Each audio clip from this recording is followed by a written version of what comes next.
पहलगाम हमले के बाद भारत पाकिस्तान के खिलाफ सख्त कदम उठा रहा है। भारत की एयर स्ट्राइक के डर से पाकिस्तान ने पीओके में मौजूद लॉन्च पैड को खाली कराना शुरू कर दिया है। पाकिस्तानी सेना ने लॉन्च पैड पर मौजूद आतंकियों को आर्मी शेल्टर और बंकरों में जाकर रहने के निर्देश दिए हैं। पहलगाम हमले के बाद सुरक्षा एजेंसियों ने पीओके में 42 आतंकी लॉन्च पैड की पहचान की थी।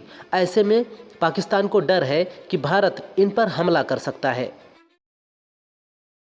कांग्रेस सांसद शशि थरूर ने कहा कि हर कोई पहलगाम आतंकी हमले पर जवाबी कार्रवाई का इंतजार कर रहा है।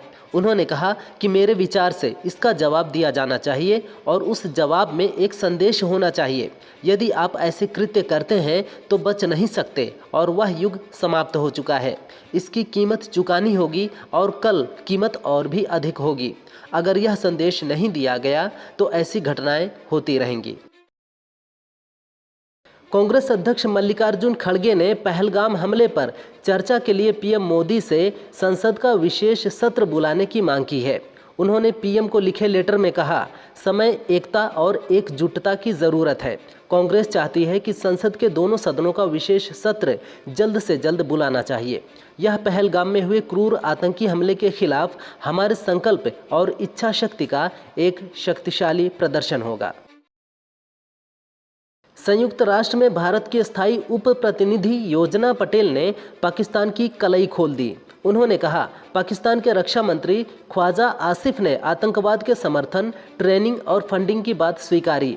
उनके कबूलनामे पर किसी को आश्चर्य नहीं हुआ, क्योंकि पाकिस्तान वैश्विक आतंकवाद को बढ़ावा देने और क्षेत्र को अस्थिर करने वाला दुष्ट देश है। दुनिया अब इस खतरे से आंख नहीं मूंद सकती। राजस्थान में सोमवार को कांग्रेस अध्यक्ष मल्लिकार्जुन खड़गे ने गृह मंत्री अमित शाह को लेकर अजीबोगरीब बयान दिया। खड़गे ने कहा, शाह बोलते हैं कि आप अंबेडकर का इतना नाम लेते तो स्वर्ग पहुंच जाते, तो हमने भी तय किया है कि आपको इस बार स्वर्ग भेज कर रहेंगे। उन्होंने कहा, उनके नेता बोलते हैं बाबा साहेब इतना नाम लेते तो स्वर्ग पहुंच जाते, तो हमने भी तय किया है कि आपको इस बार स्वर्ग ही भेजेंगे। पहलगाम हमले के बाद जम्मू कश्मीर में कई पर्यटक स्थल को अस्थायी रूप से बंद कर दिया गया है। जानकारी के अनुसार आतंकवादी हमलों की संभावना के बारे में खुफिया चेतावनी के कारण कश्मीर में 48 पर्यटक स्थलों को बंद किया गया है। सुरक्षा बलों ने गुलमर्ग, सोनमर्ग और लेक इलाकों सहित कई संवेदनशील पर्यटन स्थलों पर पुलिस के विशेष ऑप्स समूह से एंटी फिदायीन दस्तों को तैनात किया है। डॉक्टर विकास दिव्यकीर्ति का एक वीडियो वायरल हो रहा है। इसमें वह अपने छात्रों को पाकिस्तान के आंतरिक हालातों के बारे में बताते नजर आ रहे हैं। उन्होंने बताया कि पाकिस्तान इन दिनों पेट से है, कभी भी बलूचिस्तान पैदा हो सकता है। वहाँ गृह युद्ध जैसे हालात हैं, महंगाई चरम पर है और सेना कश्मीर में आतंकी गतिविधियों के जरिए जनता का ध्यान भटका रही है। ऐसा ही रहा तो भविष्य में पाकिस्तान कई हिस्सों में बंट जाएगा। बद्रीनाथ धाम में इस बार नए नियम लागू किए गए हैं। मंदिर परिसर में फोटो और वीडियो पर बैन लगा दिया गया है। उल्लंघन करने पर 5,000 रुपये जुर्माना देना होगा। बीकेटीसी के सीईओ विजय थपलियाल ने बताया कि श्रद्धालुओं को कपड़े के जूते और मोटी जुराब पहनने की सलाह दी गई है। इसके लिए होटल मालिकों को कपड़े के जूते व जुराब उपलब्ध कराने के निर्देश दिए गए हैं। इसके अलावा होटलों में ऑक्सीजन कॉन्सेंट्रेटर अनिवार्य रूप से रखने होंगे।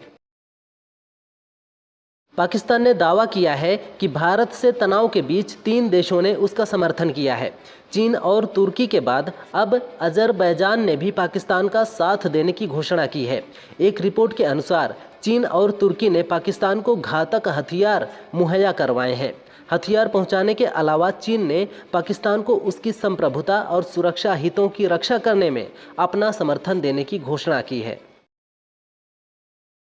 ग्रेटर नोएडा में लोगों को पेयजल की किल्लत का सामना करना पड़ा। सुपरटेक इको विलेज 2 में सोमवार को पानी की सप्लाई बाधित रही, जिसकी वजह से यहां करोड़ों के फ्लैटों में रहने वाले लोग टैंकरों से बाल्टी में पानी भरते नजर आए। यहां 38 टावरों में करीब 8,000 लोग रहते हैं।